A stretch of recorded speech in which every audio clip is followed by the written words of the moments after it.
बहुत साल पुरानी बात है। एक धनवान राज्य में बहुत बड़ा और पुराना बरगद का पेड़ था।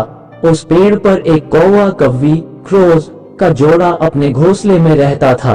ये जोड़ा दिन भर भोजन की तलाश में बाहर रहता और शाम होते ही लौट आता। उसी पेड़ के पास एक दुष्ट सांप कोब्रा भी रहता था।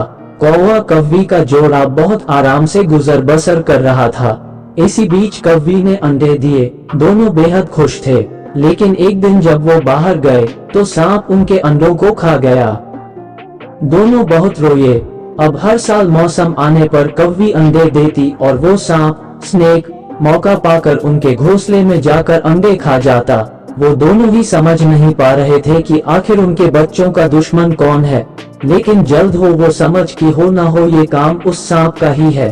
सांप तो अंडे खाकर चला गया, लेकिन कव्वी के दिल पर जो बीता वो सोचा भी नहीं जा सकता था। कौवे ने अपनी पत्नी को ढांढस बंधाया। अब हमें शत्रु का पता चल चुका है, तो हम कुछ उपाय भी जरूर सोच लेंगे। कौवे ने काफी सोचा और अपनी मित्र लोमड़ी से सलाह लेने दोनों उसके पास गए। लोमड़ी ने अपने मित्रों की दुख भरी कहानी सुनी। लोमड़ी ने काफी सोचने के बाद कहा, मित्रों, तुम्हें वह पेड़ छोड़कर जाने की जरूरत नहीं है। मेरे पास एक तरकीब है जिससे उस दुष्ट सब से छुटकारा पाया जा सकता है। लोमड़ी ने अपने चतुर दिमाग में आई तरकीब बताई। उन्होंने लोमड़ी को धन्यवाद दिया और अपने घर लौट आए। अगले ही दिन योजना अमल में लानी थी।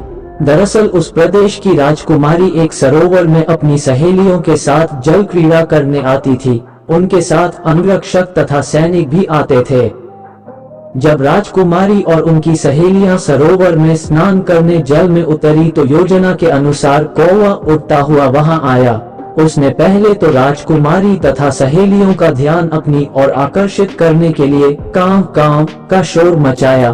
फिर राजकुमारी तथा उसकी सहेलियों द्वारा उतार कर रखे गए कपड़ों व आभूषणों में से राजकुमारी का प्रिय हीरे व मोतियों का विलक्षण हार में से एक हार चोंच में दबाकर ऊपर उड़ गया।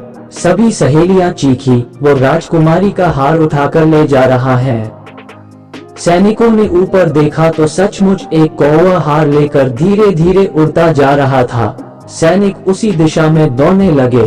कौवा सैनिकों को उसी पेड़ की ओर ले आया। जब सैनिक कुछ ही दूर रह गए तो कौवे ने हार इस प्रकार गिराया कि वह सांप के खोल के भीतर जा गिरा। सैनिक दौड़कर खोल के पास पहुंचे तो वहां हार और उसके पास में ही एक काले सर्प को देखा। सैनिकों ने भालों से उस सांप के टुकड़े टुकड़े कर डाले और वो दुष्ट सांप मर गया। कौवा कव्वी बेहद खुश थे। सीख शरीर से आप भले ही कमजोर हों, लेकिन सूझबूझ का उपयोग कर हम बड़ी से बड़ी ताकत और दुश्मन को हरा सकते हैं। बुद्धि का प्रयोग करके हर संकट का हल निकाला जा सकता है।